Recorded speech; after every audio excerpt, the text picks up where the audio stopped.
Oh, let me tell you something. Busting makes me feel good.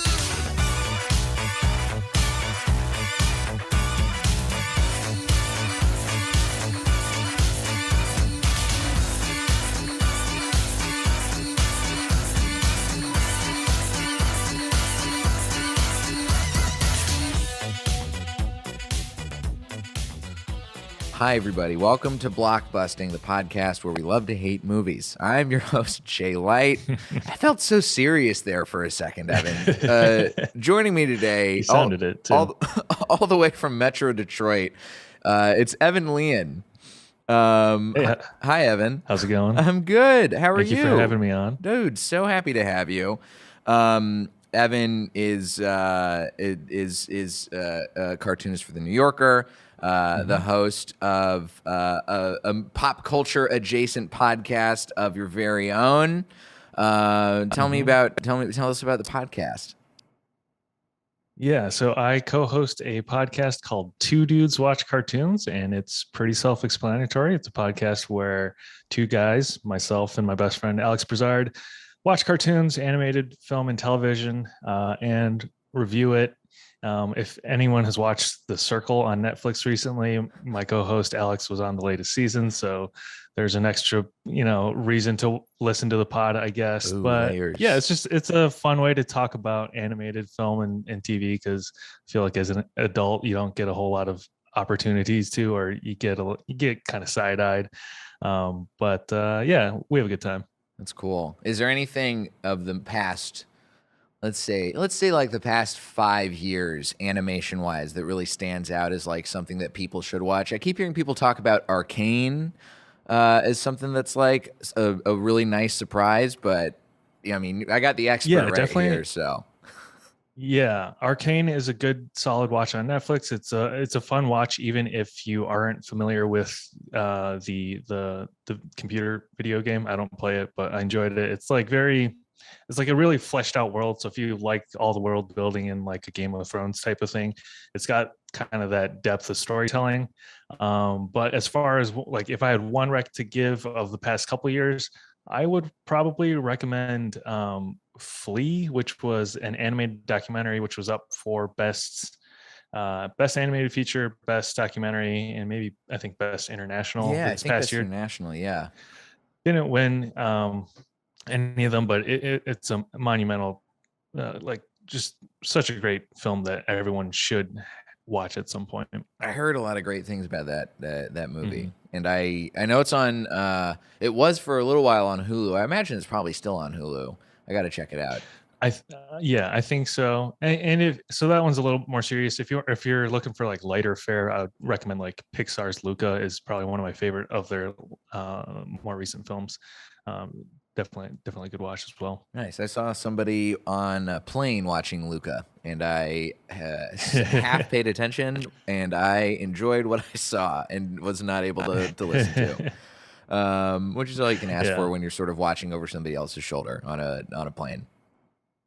Yeah. But we're exponentially more enjoyable on your own screen, though. Oh yeah, but we're not here to talk about good movies. We're here to talk about mediocre ones like Spider-Man: No Way Home. Yes. The film you came to Absolutely. me with. Yeah. Look, I love Marvel movies just as much as the next guy, but it's a tough love. Superhero movies, comic book movies are my primary movie diet intake at this point. Okay. So 20 films in, I just expect better of them. I feel like the quality is slipping at this point. But there's almost this cognitive dissonance with this movie going on, where because it made so much at the box office, because of the cameos, people claim it's way better than it is, and I can no longer sit idly by and let that stand. Good. Somebody else has to put their flag down, and I will join you on this crusade, Evan, because I'm not a huge Marvel fan. I have seen more Marvel movies in theaters lately, or at least in the MCU lately, and started catching up and filling in some of the holes. And when this one was out and in theaters, I was like, all right, I guess everybody loves it. It's got like a 93% on Rotten Tomatoes, and 98% on the audience score.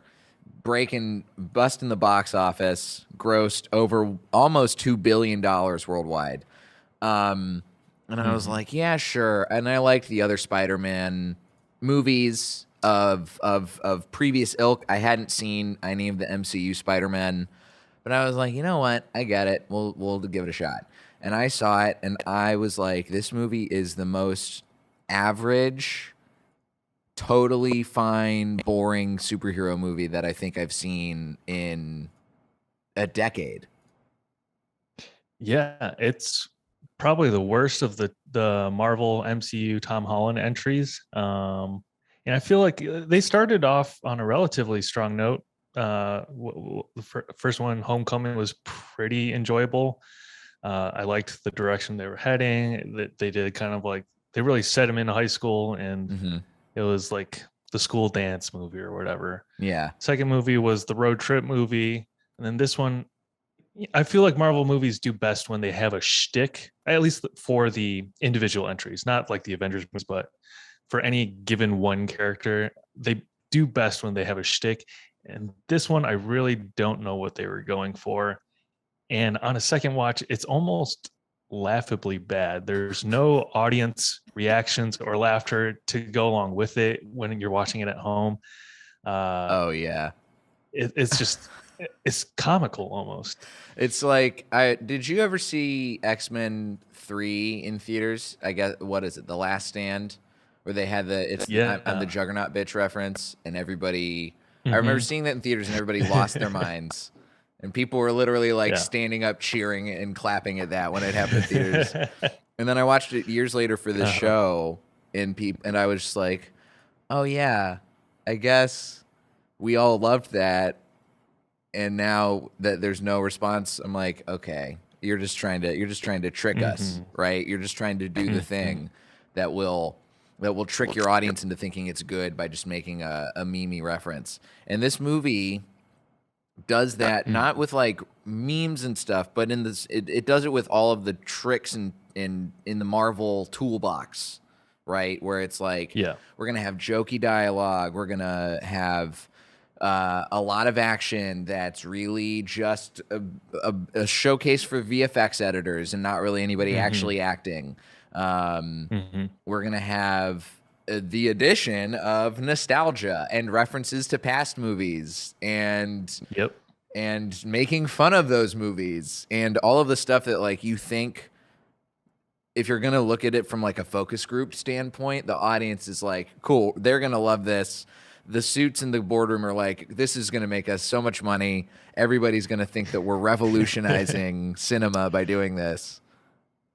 And it's just not. It's none of those things. Yeah. These movies have come to rely a lot on just like cameo appearances and callbacks and Easter eggs. I was thinking when Dr. Octopus shows up in this movie, like if I were a 10-year-old whose only exposure to Spider-Man were the previous Tom Holland movies, they don't bother explaining any of the other villains that come in from previous trilogies. And this movie starts off like in media res. It's supposed to pick up right after Far From Home, and it throws you right in. He gets outed as Spider-Man. And one thing I noticed was like with the jokey dialogue, the first maybe 10 minutes of the movie, I don't think there's like a complete sentence spoken. It's just people talking over each other, like trying to do banter. There's that whole apartment scene where he's sneaking back in, and it looks like they got caught. Like him and Zendaya hooking up or whatever. Yeah. And it felt like, I was like, are they trying to do Birdman? They're just like pacing around the apartment, like fast, quippy dialogue, and nothing of substance is actually uttered in the first 10 minutes of this movie. And, the dialogue itself slows down for the rest of the movie, but the dialogue doesn't improve at all whatsoever. No, the dialogue is so bad. It's almost as bad as Tom Holland's New York accent, which I didn't realize how bad it was until this movie. Like I saw Homecoming, and it kind of makes sense for him to be. He's just like he does Peter Parker well. Like he's a does. good nerdy kid who's like got these powers now, trying to figure out what to do, trying to figure out his place in the high school hierarchy, sort of in the hierarchy of the Avengers, blah blah blah, right? But in this movie, he as a character becomes more insufferable, and also the acting from Tom Holland becomes more insufferable. I totally agree. Yeah, I generally liked Tom Holland's Peter Parker, but at some points in the movie, he does a lot of crying in this movie. One, there's some emotional scenes, and I had the thought, like, is he that impressive at acting, or is he just flexing his jaw? Because he has a very impressive jawline, and he just kind of great jawline. flexes the jaw muscles during really emotional scenes. It's just his jaw muscles doing really. a lot of jaw acting. That's for a sure. neat trick up your sleeve. I don't think, and this really shows once you get the other Spider-Men in the movie, and once you get even Alfred Molina and Willem Dafoe in the movie. I mean, Michael Keaton's a great actor, and Michael Keaton being Vulture that was a great stroke in terms of casting. But really, you just get to see how outmatched Tom Holland is as an actor, not just by the villains he's up against, but even just by the other Spider-Men. Like he's clearly the worst actor between Tobey Maguire, him, and Andrew Garfield. Yeah, and with Willem Dafoe, Alfred Molina, I felt like this movie is such a mishmash of like tones. Like there's the typical Marvel bantery, quippy dialogue, We and then love banter. you have the villains who are like who feel like Shakespearean villains. There's when they're in the like basement jail cave thing. There's this one bit where Doc Ock is like gets mad and he erupts at Peter and goes, "We tire of your questions, boy." And Tom Holland just is like, "Okay, gotta go," like, and just walks away from the scene. Who wrote that scene? I don't understand. And what it comes down to is like I feel like the writers of this movie were just like plucked from the Progressive commercial writing team and put together this whole script, because like I felt like I was watching 1 2-hour thing of just like them trying to be funny and nothing really landing in it. And it really stands out when you have early on in the movie you have Hannibal Buress, Martin Starr, JB Smoove, and they're trying to like riff off each other, and it's just painfully not none of it's taken up. Like no, it just doesn't work in that scene. And that you can, generalize that to this whole movie. None of it really lands. One of the biggest problems that I had upon rewatching this was in the initial fight scene with Doc Ock and Tom Holland's Spider-Man, when it's a pretty solid action scene as far as action scenes in superhero movies go. You got Doc Ock throwing stuff, and he almost stabs Peter with his octopus claw thing. And then the nanobots thing happens. And then it takes such a hard turn into trying to be this slapstick comedy of Doc Ock's arm not working anymore because of the nanobots. And it just, like, the tonal shift. You're spot on. The tone in this movie is all over the place, and it doesn't make... Trying to be crowd-pleasing does not mean that you can make you should not make choices that will make your movie actively worse in the hopes that fan service is going to save you. Like when I saw that everybody was talking about, oh, this movie should get nominated for Best Picture, blew my mind. Get out of here with that. This is not even close. Just because it made a bunch of money and you went to go see it with your child and you had a good time, that's Best Picture? Get out of here. Yeah. I don't want to out him, but someone, a friend had said, I heard, that this is some of the best superhero movie cinematography of all time. And they specifically referenced the 3 Spider-Men, landing on the Statue of Liberty. And I'm thinking, that's all CGI. All CGI. it's all pixelated. It looks great, yeah, but it might as well be like the Spider-Man PlayStation game. Like, Yeah, we're there's watching a no difference. screensaver. Come on now. Yeah, exactly. Another thing, there was another scene that really stood out to me tonally. Is in so when Willem Dafoe ends up in Marissa Tomei's soup kitchen, Yeah. which I don't know if is this new in this movie. Like that's her line of work, It is she seems new. runs a soup kitchen. I don't remember it. I don't remember it either. But so like Aunt May is the moral through line of this movie. She's teaching Peter to, despite where they come from, their evil backgrounds, no matter what they've done, you're here to help them. And she's really trying to ingrain this in Peter's head.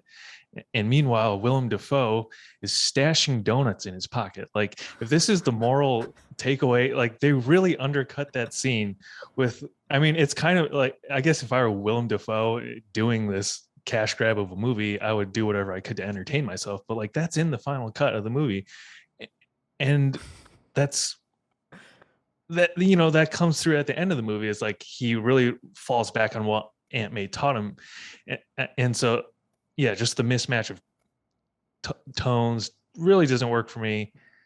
And I think you're kidding yourself if like you take this movie seriously whatsoever. It's a big red flag for me. It's a huge red flag. This movie should not be taken seriously at all. You can tell that from the villain side. You just put it beautifully. Willem Dafoe is turning in like as good of a performance as he chose to, which is basically, I think he probably only agreed to do this movie because he got to be Norman Osborn again as Green Goblin and be the ludicrous Green Goblin that we all had hoped he was going to be anyway. With the insane voice, his voice is even crazier than I remember it being now, because I think he brought in a little bit of the Lighthouse inflection to it this time. I'm surprised he didn't say, "Why just spill your beans" over and over in this movie to Peter Parker. I feel like he should have done that. But also, like, Alfred Molina gets to do a little bit of that. But also, like, this is the other thing, too. For a movie that brings in so much of this lore that I, as somebody who didn't finish seeing... first of all, not only just the MCU Spider-Man films, I haven't seen Far From Home, but also don't remember a ton about the Andrew Garfield Spider-Man, either of them. I only saw The Amazing Spider-Man. I did not see Amazing Spider-Man 2. It's putting an awful lot on the audience to remember and care about what happens in those movies, because the exposition that they lay out for you, it's basic. It's there. It gets the job done. But it doesn't... There's too much for us to try and care about, and it just feels overstuffed. Like, I don't understand why they wouldn't, as opposed to having, we're going to have 6 villains, or I guess 5 villains in this movie. Why not just have 2 or 3? You don't need, you can still do 2 Spider-Men from 2 different timelines and only have 3 villains. You don't need to overstuff it with all of this other action and exposition and it's just too much. There's too much going on. Yeah. I don't know if it's like Kevin Feige's hubris, but like, have they learned nothing from Spider-Man 3? The whole downfall of that movie was that, there were 3 villains that are underdeveloped. And this time they're like, let's do 5. Let's do 5. I don't know. Let's do 2.5 hour long movie. And hopefully this is not, because, Sony's desperately trying to spin off Spider-Man properties because they own the movie rights, or there's some weird split of rights where they're distributors, and that's why they're making Venom and Morbius. And I think they're working on a Madam Web, who's like a character from the 90s cartoon that I vaguely remember. Oh yeah. But in reading like the clickbaity headlines, I think they do want to do like a Sinister Six, a collection of the Rogues Gallery. And if this is any indication, I really hope they don't, because the basement jail scene was awful. Watching all those villains interact, all great actors in their own right, all funny in their own way, but it just doesn't mesh well in their. No, I don't know. It's just cheap. It just Parlor doesn't. tricks. It just doesn't work. It is parlor tricks. It's all. Mm-hmm. We're just doing a movie that is like the worst parts of the excess of an MCU movie, with also the worst parts of just any other generic blockbuster. Like, what is supposed to set MCU movies apart from other blockbuster type movies, action movies, superhero movies, what have you? This goes all the way back to like Iron Man, Avengers, when everything was first starting out. It's supposed to be like, this feels a little bit, quippier, more banter, a little fresher. The acting is better. You care more about these characters. You have this time to build this entire story. And now we've gotten to the point where they're sacrificing actual good storytelling and sacrificing characters that we care about. In that way, hey, we're just going to shove out some movies that they're not going to be great, but they're going to be long and they're going to make a lot of money. And hopefully they're going to please the fans enough that they forget, oh, okay, this movie was bad because guess what? Venom shows up in the mid-credit scene. Get out of here. Come on. Yeah, people definitely have rose-colored glasses when it comes to this movie. The way I boil it down is a big superhero movie fan, and I'll be honest, I have biases coming into this. I'm a DC movie apologist. I know 90% of them are bad, but this is the delineation. Marvel movies are good movies that are bad. DC movies generally are bad movies that are good. And I think that holds true. There's a rare exception of a couple that are actually kind of good now. But yeah, and that's that really Marvel good. movie quality is really slipping now. I think It's true though. Yeah. Well, there's like a, I guess now that I mean, I've never really thought about it that way before, but like what DC is doing now, especially, is they're really leaning into like the sort of, I don't know, I guess it's the Zack Snyderization of superheroes on that side, where it's like a little grimier, a little maybe pulpier. But it's got it's like the aesthetic is somebody threw this movie through like a bag of old coffee grounds, and then we pulled it out. And it's gonna be a little grayer and weirder, and it tastes bitter. Yeah, and everything's gonna feel a little bit more stilted. But you know what? It kind of gets the job done. Whereas Marvel movies have this like polished plastic sheen to them, and that's it's a very different aesthetic, and it's an obvious choice. And I can't fault them for making that choice and continuing to make that choice. Like, the choice worked, and it still tends to work in a lot of their movies. But like, I mean, I'm even reading reviews now. By the time this comes out, we'll be pretty deep into the cycle of Thor Love and Thunder discourse, I'm sure. But I'm even starting to read reviews now where people are talking like, oh, you know what? Maybe there shouldn't have been a fourth Thor movie after all.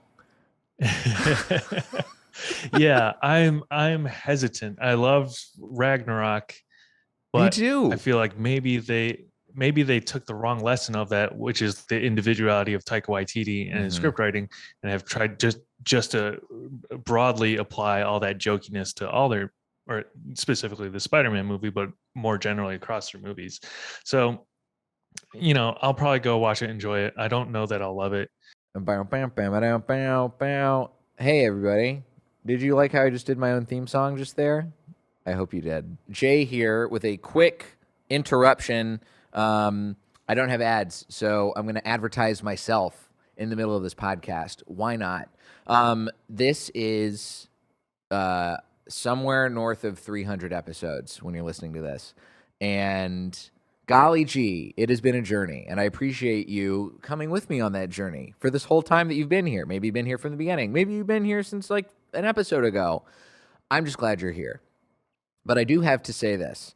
We here at Blockbusting, and there's literally a we. Chorkin, come around to the other side of the camera so we can see.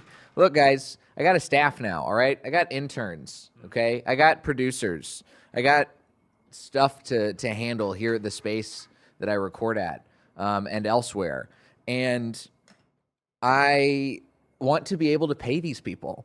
And I, unfortunately, do not make the kind of money to pay these people myself. And that's where I hope that you can come in. by supporting the Blockbusting Patreon. Yes, that's right. We've got a Patreon. I haven't plugged it in a bit, but I'm going to start plugging it heavy now, because why not? I want to pay these folks, all right? And you can support the podcast for just as low as $1 a month, all right? $1 a month goes back into the show. I'm not even paying myself. I don't care about paying myself for this podcast. I care about giving a little something back to the people who help me out, because I'm getting a lot of help from people these days. And they deserve a little something for their efforts beyond just my eternal thanks and gratitude, which they're going to get anyway.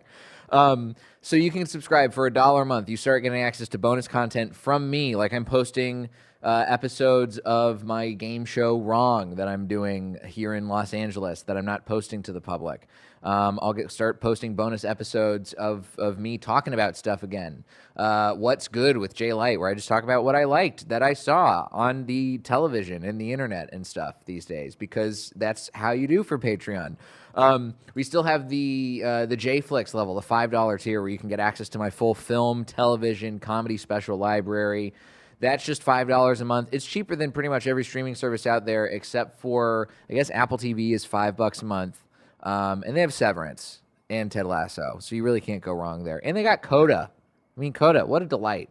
But you know what I've got? Xanadu. And nobody else has that. Pff, duh. I've got A Day Without a Mexican, Los Digits' least favorite movie. You listen to that episode, it's a great episode. But you just got to watch the movie, which I have on JFlix for $5 a month. I got a bunch of weird stuff. So go consider, please, subscribing to the Patreon for Blockbusting. The link is in the show notes. Or you can just go type into your little web browser right now, tippity tap it into patreon.com/blockbusting. Again, that is patreon.com/blockbusting. And your support will go to helping me throw a little cash the way of the fine folks who help make this podcast happen. That's all I'm asking, is you throw me a little something so I can throw them a little something, okay? We're going direct, because, you know, this is like thoughts and prayers with guns. Like, saying thanks is only going to do so much. I want to give them cash, okay? At least buy them a coffee or something. So patreon.com/blockbusting. You can join and support for as little as $1 a month. And that's all there is, folks. Enjoy the rest of the episode. So Marvel movies, generally good, generally positively received, but really, realistically, if I look back, there are like 4 to 5 that I would consciously choose to watch again, and that's like probably Endgame, Civil War, Winter Soldier, Iron Man 1. I can't think of another one, but there's probably one more that I might squeeze in there. Black Panther, maybe.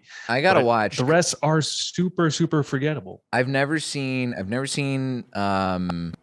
Winter Soldier, and I would say, I can't even remember the name of it right now, which is really not doing great for MCU. What's the Avengers before Endgame? Infinity War. Infinity War. I loved Infinity War. I thought it was better than than Endgame, which I know is not great that I couldn't remember the name of the movie. Yeah. But I think that, like, in terms of having this, like, you mentioned it earlier, of Shakespearean style characters, I think Thanos is like the classic. He's such like so arch as a villain, and the way that he is performed and his backstory in that movie is so tragic in a way that feels so different from what Marvel chooses to do. I was like, this is fantastic. This is just a great choice for the Marvel Cinematic Universe to go with. But it really bugs me to see Marvel like going back and instead of learning their lessons from like better genre exercises or even just filmmaking that like has stakes and gravitas to it, like Endgame and Black Panther, it just feels like learn the lesson and then adapt the lesson instead of trying to go back to what worked when everything first started out. It's not going to keep working. Yeah, for sure.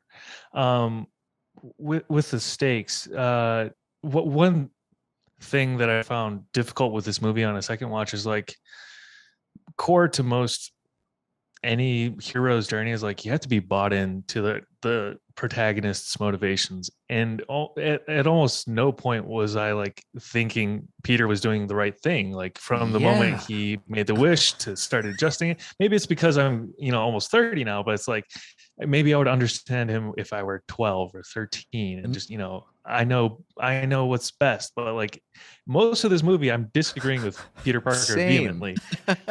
I feel like Doctor Strange in this movie, which is I do want to touch on Benedict Cumberbatch a little bit. Let's touch on Benedict Cumberbatch. Yeah, I think one of the greatest tragedies of our time is that one of the most interesting actors has been cast in this super bland role as Doctor Strange, who's just kind of a writer's salve for anything. Like he's in this movie. I don't know if you've seen the new Doctor Strange, but it's like anything can happen for any given reason. So like nothing really surprises me because they just explain it away. It's like, oh, Doctor Strange is here. Mm-hmm. Yeah. He's just he's Deus Ex Machina in person. Mm-hmm. Mm-hmm. He's the master of the mystic arts, but he's not mastered saying what normally in an American accent. He always says, "What is it, Peter Parker?" I think that's the thing with British actors. I think I noticed that about Henry Cavill as Superman, but I don't know why they love to elongate the. I don't know what regional accent that's supposed to be. I don't. I mean, I am part of the. I don't think Benedict Cumberbatch is a great in terms of when he plays an American role. I don't like his acting. But I did like him better in this than in Power of the Dog. Like I rewatched this again. I still haven't seen that. But, I'll have to check that out. It's fine. Okay. I am famously not a fan of Power of the Dog, but your mileage may vary. You could could be somebody who's like into Benedict Cumberbatch doing a weird. Did you ever see that M. Night Shyamalan movie, The Happening? I haven't. Okay. I have not. So there's a movie, it's called The Happening, and it's about plants killing people. But Betty Buckley is in it, and she plays this character who has this ridiculous accent, and she says stuff like, "You and my lemon drink." And if you would like to see Benedict Cumberbatch also doing a ridiculous like Western Southern hybrid accent, then hey, Power of the Dog, that's for you. Other than that, don't worry about it. Okay. Yeah. I'd say the same for Doctor Strange too. It's whatever. I gotta check that out, but maybe I probably don't. A question that I definitely am curious about from your standpoint, because for me rewatching it, this is the one thing that I actually did still find kind of worked, was the inclusion of having the three Peter Parkers. I didn't again. The jokiness, the throwing around the quips. There's a time for levity in a movie in a tense moment, but I don't feel like that worked here. What I do feel like worked is having them have like the conclusion of their arcs and having the stuff that like got brought up from what we had in exposition of their previous movies, like, oh, Andrew Garfield accidentally killed Gwen Stacy. Oh, we got to have the moment where Tobey Maguire tells Tom Holland, "Hey, this is what happened with my uncle. He said the same thing that Aunt May did in this timeline." Blah blah blah. We get to have these nice emotional moments, right? But do you feel like that, like including them, worked? Do you feel like it came at the right point in the movie? What are your thoughts? I liked their role as kind of guiding mentors for our Peter Parker, Tom Holland in this movie. Well, there were some nice moments before they go into the big battle where they're shooting the shit. They like crack each other's backs and complain about the doldrums of being a superhero or whatever. Like that felt like early MCU, like that kind of jokiness. Where it didn't work for me is when they're in the science lab and Ned says Peter and all three pop up and they have that whole which one? You, me? Which one? Or like stop the cutesy shit. Like, and then they do it again during the battle. Maybe I overestimate the general populace that's watching this movie, but like that's not none of that is that funny, like, or none of that's landing for me. So emotionally, I like their role because they pick up where Aunt May leaves off, I guess, because she passes away, and they kind of conclude, bring Peter a bit of closure. So it definitely doesn't work without him. I love that they're in the movie. That's the big payoff for me. And that's also kind of the lesson for me going into like Doctor Strange 2, which is one of the first Marvel movies I didn't go see in theaters, and I just sat out and waited for it to stream, because it's like these movies are about cameos. And if I know, people had been calling that out for like a year plus before this movie came out. So Yeah, that's true. it's like, okay, there wasn't much else to see beyond these cameos. And I guess I would pay $20 to see those three on screen again. I would just hope it's in a better vehicle, better film next time. Yeah, I just feel like you're allowed to make good movies, Marvel. Right, You're allowed yes. to. And you have on rare occasion. Yeah. Like, I don't know. I don't know what happened to the quality control. Part of it for me was, so this came out December 2021-ish, Yep. around there. Eternals came out either right before or right after. And I know you're not the biggest fan of it, but that to me is one of the more interesting Marvel movies that have come out since Endgame. Mm-hmm. I know it's a little long, it drags a little bit, but it's like, it's interesting. It's different. Not just a bunch of cameos and quippy dialogue, and there is kind of an emotional core that they don't undercut with progressive commercial quality jokes all the time. Like, that movie worked for me, and like that being review bombed and then this being praised to all high heaven, like that just never sat well with me, which is maybe I'm just like carrying a lot of baggage coming into this movie and misplacing all my anger onto this specific movie. But it never sat right with me. Well, how that all shook out. I mean, you make a great point, which is like I'm still not a huge fan of Eternals, and I would probably, even in retrospect, like rate these movies about the same, right? Where like I think that this movie and Eternals they're obviously stylistically hugely different. They're both still MCU movies, but this shows the range that is possible in filmmaking within the narrow genre of an MCU movie. And it's at least, I appreciate that in the same way that like they gave Taika Waititi a chance to make a superhero movie and they gave Ryan Coogler a chance to make a superhero movie. I appreciate that Marvel and Disney as a larger whole are giving directors with more interesting visions than what your average superhero movie director is going to be. I appreciate that they're throwing these opportunities out there and letting some interesting stuff come to the surface. And even if the film doesn't connect for me the way that Eternals didn't quite connect, I appreciate that they let Chloe Zhao take a swing. Because that's going to be more interesting. It's going to be more compelling than for sure Spider-Man No Way Home, which is just it's appealing to the lowest common denominator of idiot who's home with their family on Christmas break and is like, well, we got to go see something, I guess. Yeah. Let's go see this. I agree. Yeah, and that again, it's like you see what Marvel is capable of. Eternals maybe too divisive an example, but with Black Panther, with Winter Soldier, Civil War, these stakes that have like these movies that have emotional stakes that have like they have like a not brevity, but like a levity to them, where there's jokes interspersed throughout, but it never undercuts the tension of the movie. And this movie, I feel like never has a chance to build tension because they're just failing at being funny the whole time. Yeah. I don't know.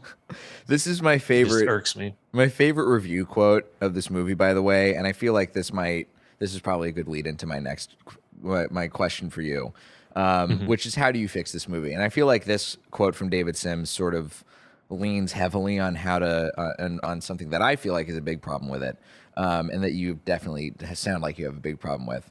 Spider-Man: No Way Home unfolds as though it were written by a room full of children who had just eaten a bag of sugar. It's a hectic series of plot twists and deus ex machinas that overturns an entire bucket of action figures and smashes them all together with delight. The film might be a new nadir of cinema, but it's also an undeniably watchable good time. Yeah, that about sums it up. How do you fix this movie? I feel like less action figures in there for one. Less action figures. Like just let 1 to 2 scenes breathe without jokes. Focus on Peter Parker. I think that's something that slips away in this movie, is the Peter Parker of it all. And Spider-Man movies work best when it's about Peter Parker / Spider-Man struggling. Right. He's poor, he's broke, doesn't know how to juggle these responsibilities. And this is like an interdimensional adventure where he's, traversing the multiverse. And the other thing is like if a Spider-Man movie works best when it's about Spider-Man, it definitely doesn't work great when he's just like Iron Man light. Yeah. Which this has leaned more and more into this trilogy. Like the whole montage in the middle of like the magic 3D printer that Weird. Okay, what are these problems? Why? If there's just a magic box that solves everything. Like nothing matters in this movie. It's so low stakes. Nothing feels dramatic. There's no drama. There's Yeah. no stakes because nothing matters in this movie. Because there's either a magic wizard or a magic relic that Tony Stark, who's 5 movies dead now, has left behind, but he's still paying dividends. That guy. I mean, even good benefactor, I guess. Even the point where you give Ned magic powers out of nowhere, like, okay, yeah, I get it, but like, why? You don't need it. It's cluttering it up. I mean, I haven't seen a Marvel movie that I feel like basically couldn't have been chopped down by a significant chunk of time. I feel like if you got rid of 45 minutes to an hour of this movie, it would be at least as currently effective as it already is, if not more effective. Yeah. But now it's just bloated. If they leapt like pretty much straight into when Tobey Maguire and Andrew Garfield jump in, like second act, instead of them being the kind of lead into the third act, I think that would have been fine. Spend more time with Tom Holland and Zendaya. Like they have a good on-screen chemistry. A lot of stuff just can be cut from this movie. As long as you don't cut J. Jonah Jameson, my favorite character across any Spider-Man film. Yes. That was one of the creative choices I really enjoyed in this movie, having him be like this Alex Jones type character. Yes. That was fun. That was funny. He's entertaining as that character. A little underutilized. I guess it's like a kind of a one-note character, but that kind of stuff is fun. You know what? I feel like this is the other thing too. Like I loved that element of it when I watched the movie. Like J.K. Simmons, there's no better J. Jonah Jameson. He's such a great you took a character, you made him indelible, and you got to bring him back and have him be like a weird Alex Jones conspiracy theorist. But then rewatching this movie, I was like, how does he have the budget for like vans and helicopters? He's got a Daily Bugle helicopter. He's got a Daily Bugle, at least one van. He can afford to put live stream of his broadcast. How big is he supposed to be? Yeah. Huh. Maybe he's ascended to, maybe he's got like a exclusive deal with Spotify. He's Joe Rogan-esque, an amalgamation of the two. J. Jonah Jameson it's the J. Jonah Jameson experience instead of the Joe Rogan experience and the MCU. Yeah. Is Joe Rogan in the MCU? I feel like Joe Rogan showed up in a Marvel movie. At least not that I'm aware of. I can't remember. Sorry, what were you saying? I interrupted you before. I was just like, huh, did he show up in something? I was going to say, I would have appreciated if they either stuck with the choice of this movie being good, lighthearted fun, or this being the dramatic, you know, end to this trilogy, Mm-hmm. and like the falling apart of Peter Parker's life. In the middle of the movie, when he's in the apartment and that hallway fight with the Green Goblin seems to almost happen out of nowhere, where it's like, oh, we're not kidding anymore. They're wailing on each other. Peter Parker is now considering murder after like it totally jumps, and it's like, oh, we're this is a dramatic movie now. I wasn't quite prepared, but like, and that's what makes some of the emotional impact of the third act kind of hit home, is because they ramp up the drama there, but it's like it didn't have to be so abrupt, I guess. Yeah. You know, lead up to it, let the whole movie be like some variation of that. You know, the first third of it, they're doing these cutesy montages. Am I going to get into MIT or wherever? Either drop we're doing like some kind of teen dramedy thing, or stick with it. Just pick one. We got to pick a lane. Pick a shtick. This movie just tried to be a car swerving across all the lanes of a highway, and unfortunately, it crashed. But only in our minds, not at the box office. Billions and billions of dollars. You know what I'll say? You know what else made $1 billion at the box office? Aquaman, which is a bad but pretty fun movie. Suicide Squad, which is a bad and just very bad movie. So, you know, I'm okay with it having made $1 billion because it's a very easily contested point. There are other counterpoints you could, examples you can make. I'm pretty sure Minions: The Rise of Gru is gonna clear that bar pretty soon. That's what I've heard. You know what? So I really want to cover that on my pod, but my co-host refuses.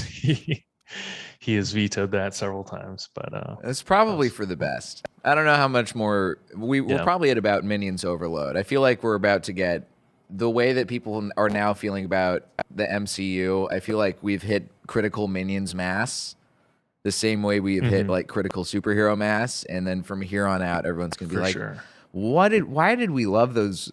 Why did we not even love? Why did we allow this to like become part of our meme lives? Anyway, it's a weird fever dream. It's so weird.